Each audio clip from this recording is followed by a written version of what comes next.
इस वीडियो में हम कंप्लीट एनालिसिस करने वाले हैं रीगल रिसोर्सेज आईपीओ का। ये आईपीओ 12 तारीख को ओपन हुआ था। कंपनी को अच्छा खासा सब्सक्रिप्शन मिला है रिटेल इन्वेस्टर की तरफ से, और कंपनी का भी जो करेंट प्रीमियम है वो 30% के आसपास चल रहा है। कंपनी की जो ग्रोथ स्टोरी है बहुत ज़बरदस्त है, लेकिन कंपनी में कुछ सीरियस इशू भी है जिनके बारे में जानना बेहद ज़रूरी है। चलिए डिटेल में जानते हैं कंपनी करती क्या है, इसके स्ट्रेंथ वीकनेस क्या है और क्या इन्वेस्ट करना सही रहेगा। आईपीओ की बात करें तो ये आईपीओ 12 अगस्त को ओपन हुआ था, 14 अगस्त को क्लोज होगा। कुल साइज है 306 करोड़ का, जिसमें 210 करोड़ का फ्रेश इशू है और 96 करोड़ का ऑफर फॉर सेल है। प्राइस बैंड की बात करें तो 96 रुपीज़ से लेके 102 रुपीज़ पर शेयर है। मिनिमम लॉट साइज जो कंपनी का है 144 शेयर्स का है। लगभग आपको 14,688 का मिनिमम इन्वेस्टमेंट करना पड़ेगा। मैन्युफैक्चरिंग सेटअप की बात करें तो मुख्य प्लांट इनका जो है किशनगंज बिहार में है, जो 54.03 एकड़ में फैला हुआ है।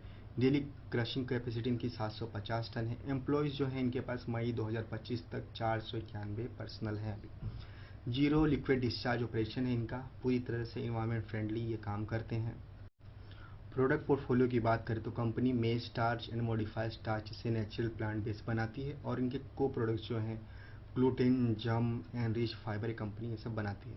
फूड ग्रेड प्रोडक्ट्स भी कंपनी बनाती है, जैसे मेज फ्लोर हो गया, आइसिंग शुगर, कस्टर्ड पाउडर और बेकिंग पाउडर कंपनी बनाती है। कंपनी का जो प्रेजेंस है वो डोमेस्टिक प्लस इंटरनेशनल मार्केट में भी है। नेपाल और बांग्लादेश ये दो जगह कंपनी सप्लाई करती है। इंडस्ट्रीज़ की बात करें ये किस कैटेगरी में आता है, तो ये इंडस्ट्रीज इनकी आती है फूड प्रोडक्ट्स में, पेपर, एनिमल फीड और एडेसिव के। कंपनी का फाइनेंशियल परफॉर्मेंस FY24 में रिवेन्यू 601 करोड़ था, जो बढ़ के FY25 में 917.58 करोड़ हो चुका है। 53% का ग्रोथ दिखा है अच्छा खासा। पैट की बात करें तो 22.14 करोड़ से बढ़कर 47.67 करोड़ हो चुका है। एबिटा 56.37 करोड़ से बढ़कर 112.79 करोड़ हो चुका है। रेवेन्यू की बात करें तो FY23 FY25 के बीच में रेवेन्यू CAGR जो है 36.9 से 5% के साथ बढ़ा है। काफ़ी अच्छा ये नंबर है। रिटर्न ऑन इक्विटी की बात करें तो 20.25% है। ROC जो है 14.17। कंपनी के ऊपर बहुत ज़्यादा डेब्ट है, इसकी वजह से डेब्ट टू इक्विटी जो है 2.08% है। एबिटा मार्जिन कंपनी का 12.32%। कंपनी के स्ट्रेंथ की बात करें तो ये है इसका लोकेशन। बिहार का किशनगंज डिस्ट्रिक्ट जो है एक मेजर मेज हब है, वेस्ट बंगाल और असम के बॉर्डर के पास है। रॉ मटेरियल को आसानी से मिल जाता है, और टॉप मार्केट की पोजीशन भी अच्छी है। इंडिया के टॉप 10 मेज माइलिंग कंपनीज में ये एक है। इनका पोर्टफोलियो भी अच्छा खासा डाइवर्स है। मेजर वीकनेस और रेड फ्लैग्स की बात करें तो पहला इसका जो रेड फ्लैग है वो है इसके प्रमोटर अनिल किशोरपुरिया, जिनके ऊपर करप्शन का केस, लीगल केस चल रहा है। अगर केस नेगेटिव जाए तो कंपनी की रेपुटेशन और ऑपरेशन पर बुरा असर डाल सकता है। दूसरा जो इशू है वो है हाई वेंडर डिपेंडेंसी। 83% जो मेज परचेस है इनका टॉप 10 वेंडर से आता है। लॉन्ग टर्म इनका कोई कॉन्ट्रैक्ट नहीं है। अगर एक वेंडर छोड़ दें, अपना रेट बढ़ा दें, तो कंपनी को समस्या हो सकती है। चौथा पॉइंट जो है हाई डेप्ट। कंपनी के ऊपर हाई डेप्ट है। डेप्ट टू इक्विटी रेशियो जो है 2.08 है, जो इंडस्ट्री पीरियड से ज़्यादा है। आईपीओ सब्सक्रिप्शन की बात करें तो QIBs का जो पोर्शन है 3.1 टाइम सब्सक्राइब हुआ है। HNIs का 36.45% और HNIs 10 प्लस ला का जो कैटेगरी है उसमें 34.39, और HNI स्मॉल HNI का अभी 40.57% सब्सक्राइब हुआ है। रिटेल इन्वेस्टर की बात करें तो 14.34%, और टोटल जो अभी हो चुका है 15.87, लगभग 16% तक सब्सक्राइब हो चुका है। कंपनी के परफॉर्मेंस इंडिकेटर की बात करें तो ROE जो है कंपनी का 2023 में 16.05% था, अभी वो बढ़ के 20.25% हो चुका है। 4% के वहाँ पे कंपनी ने ग्रोथ दिखाया है। ROC की बात करें तो ROC जो था कंपनी का 10.99% से बढ़कर 14.17% हुआ है।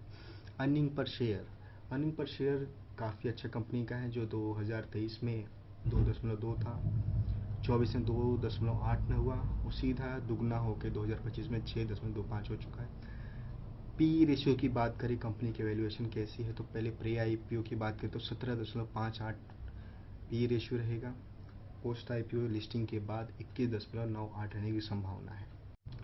कंपनी के फाइनेंशियल्स की बात करें तो 2023 में कंपनी का जो एसेट था 371.5 करोड़ था, जो बढ़ के 860 करोड़ 2025 में हो चुका है। टोटल इनकम भी कंपनी का 488 करोड़ से बढ़कर 600 करोड़ हुआ 2024 में, और 2025 में 917 करोड़ हो चुका है, लगभग दोगुना।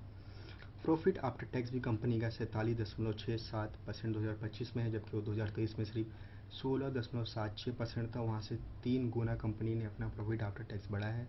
कंपनी नेटवर्थ की बात करें तो कंपनी का नेटवर्थ 2023 में 104 करोड़ था, जो बढ़ के 2025 में 235 करोड़ हो चुका है। रिजर्व्स और सरप्लस जो है कंपनी पे 102 करोड़ थे, अभी वो बढ़कर 202 करोड़ हो चुके हैं। टोटल बोरोइंग्स, कंपनी की जो टोटल बोरिंग है वो 3 गुना से भी ज़्यादा बढ़ चुकी है। 188 करोड़ था, फिर 357 हुआ, 507 करोड़ हो गए। कंपनी पे डेप्थ बहुत ज़्यादा है, कंपनी बहुत ज़्यादा डेप्थ भी ले रही है, पर परफॉर्म तो कर रही है, पर वो डेप्थ की जैसे परफॉर्म कर रही है। जितना ज़्यादा डेप्थ है उतना ज़्यादा परफॉर्म कर रही है कंपनी। आईपीओ लिस्टिंग की बात करें तो लिस्टिंग जो है 20 अगस्त को होने वाली है, बीएससी और एनएससी दोनों जगह पे। स्ट्रॉन्ग सब्सक्रिप्शन और पॉजिटिव जीएमपी के साथ अच्छी लिस्टिंग की संभावना है, लेकिन लॉन्ग टर्म इन्वेस्टमेंट के लिए आपको रुकना पड़ सकता है। इस कंपनी के आगे जो रिजल्ट्स आएंगे, फाइनेंशियल रिपोर्ट्स होंगी, उसके लिए आपको रुकना पड़ सकता है। इस आईपीओ लेके मेरा फाइनल वर्डिक्ट जो है दोस्तों, रीगल रिसोर्सेज में शॉर्ट टर्म लिस्टिंग गेन के चांसेस अच्छे दिख रहे हैं, लेकिन मेजर रेड फ्लैग्स भी है। Strong growth, good market position है कंपनी की, पर प्रमोटर पर लीगल केस चल रहा है। हाई डेप्ट, वेंडर डिपेंडेंसी है कंपनी की। अगर आप शॉर्ट टर्म गेन के लिए अप्लाई कर रहे हैं तो स्मॉल अमाउंट के साथ ट्राई कर सकते हैं। 1 लॉट 2 लॉट आपकी कैपेसिटी जैसी हो। गेन तो 30% का प्रीमियम है, तो सेफ है। लॉन्ग टर्म इन्वेस्टमेंट के लिए इन रिस्क को केयरफुली कंसिडर करना पड़ेगा, अगर आप लॉन्ग टर्म के लिए जा रहे हैं या होल्ड कर रहे हैं अपने आईपीओ को, अगर आपको मिलता है तो।